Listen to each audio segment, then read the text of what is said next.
Ethan, let me ask you, when you first brought in a camera to start filming with Seymour, what did you think you were doing, and like how much did you know that this was going to be the outcome, and how much of it was just a feeling out the process? Well, I was worried I was going to lose a lot of money. You know, there was that. But mostly, you know, I've gotten to a point where, you know, I have a bunch of kids, and it's very difficult sometimes for me to spend time with, you know, with the people that I want to spend time with. That you get busy, and I've been realizing more and more that our life is who we spend our time with. And I met Seymour at this party, and I wanted to know him better.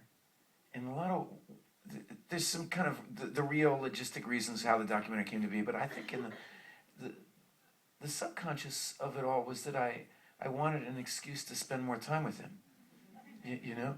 And the real reason was that he was, in this one conversation we had at this dinner party, I talk about this in the movie, but he really helped me. And talking to my wife about it and talking to him a little more, I really realized that he had a lot to offer other people too. And it started with the desire, I just wanted somebody to make a documentary about him. You know, I thought, God, somebody should do this. And I kept saying to my wife, well, you know, who should do this? Maybe, you know, maybe I'll talk Linklater into doing this. Maybe I'll talk, who should do this? And she said, why don't you just do it? And I was, you know, that's how it started.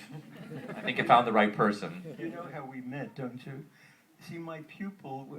I only know what I hear in the film. Well, Tony Zito was my pupil. He's a psychiatrist, very well-known one in New York. And he called me up one day and he said, I would like to invite you to dinner, and Ethan Hawke is going to be there. I said, who is that?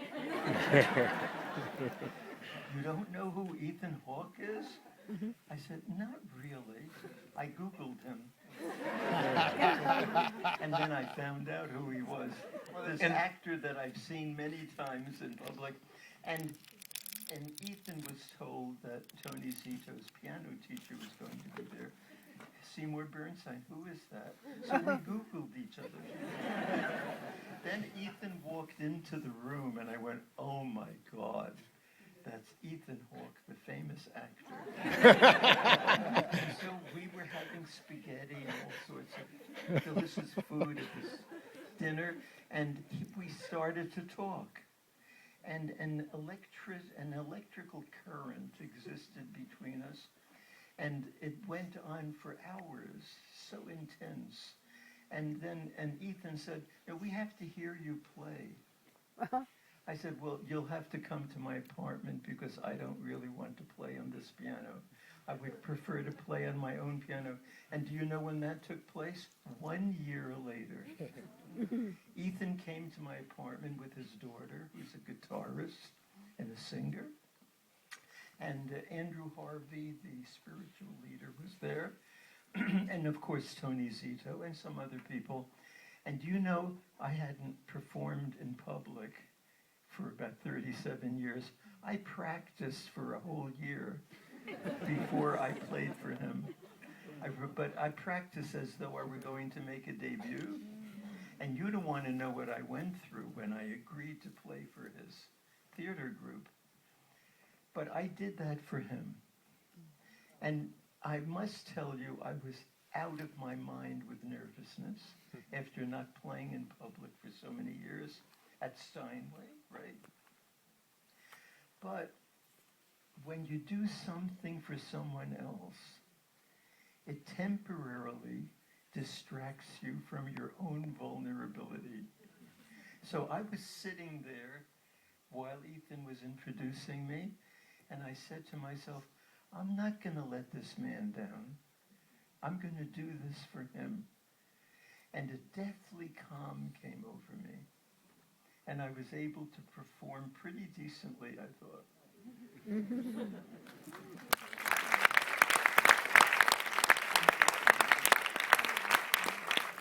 Ethan, can you talk about your own relationship to classical piano?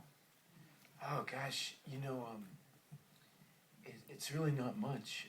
My father, when I was a kid, was a great pianist. He was told he could, he could have been a pianist, and You never told me about your father. I have secrets too. Saving a couple things for the Toronto Film Festival. And I find out more things in this Q&A period than I ever go. Well, so I grew up listening, as a kid, listening to him practice and things like that, and I loved it. But my knowledge of it ended kind of when he stopped playing. He kind of gave it up at a certain point, and moved on to more serious endeavors, so to speak. And but I've just always I love it so much, and I'm kind of hypnotized by it.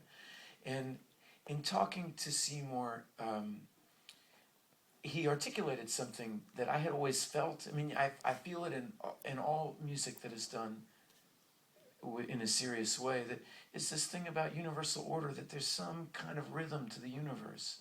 And it's even, I was noticing it listening tonight to the sound in here is so good. Seymour and I are both so, we're used to watching on the little Avid and, everything. With the best acoustics. Oh, this is here. just wonderful. This is a phenomenal theater.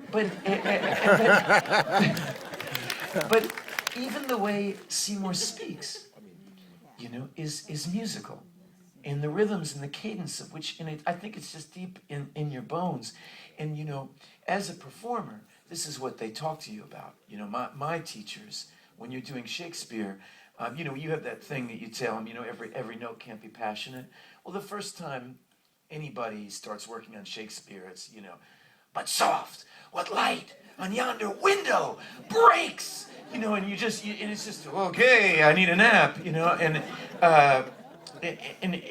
young people do that all the time, and hearing the real music, and the way that other kid, your student, says about hearing the music of when your loved ones speak, hearing the emotion inside their music.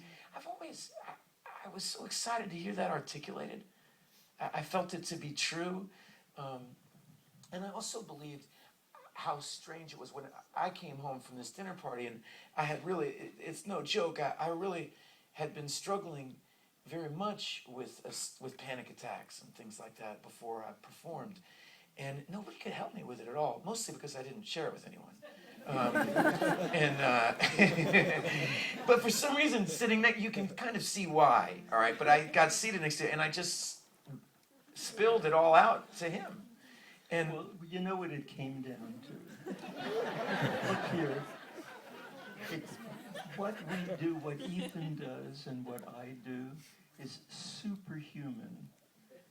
That we reproduce masterpieces, the greatest masterpieces that were ever written in the history of the world. Shakespeare and all the roles that he plays, and all the music that I play. There is nothing greater in the world that has been left to us, right? Now, we're supposed to give vent to this and make sense out of it emotionally and intellectually and physically, right? After all, it's a whole body that's acting when he's on the stage. I don't have to tell you what playing the piano involves. Not only your fingers, but your arm, your torso, your breath, on your the shoulders. pedal, right? And so it's a whole integration of yourself when you perform. So now the responsibility is so great that I said to Ethan, has it ever occurred to you, Ethan, we have a right to be nervous? So on the day of your performance, when my pupils tell me about their nervousness, I tell them, go to a mirror, look at yourself in the mirror and say, I have a right to be nervous. Now give yourself all the reasons why. I have to be the interpreter of these masterpieces. I have to live up to the standard of the great interpretations that have been given. I have a responsibility to my own powers. I don't want to let myself down. I don't want to let down my family members. I don't want to let down my teachers. I don't want to let down the audience. My goodness, these are good reasons to be nervous, don't you think so? So once you allow yourself the reason for being nervous, you say, I have a reason, then you stop fretting about it because you're never going to get rid of it. And instead of wasting time feeling sorry for yourself, just go and practice so that you're going to do your best in spite of your nervousness. That's the most we can ask of ourselves. I don't know if those words made me less nervous or more nervous.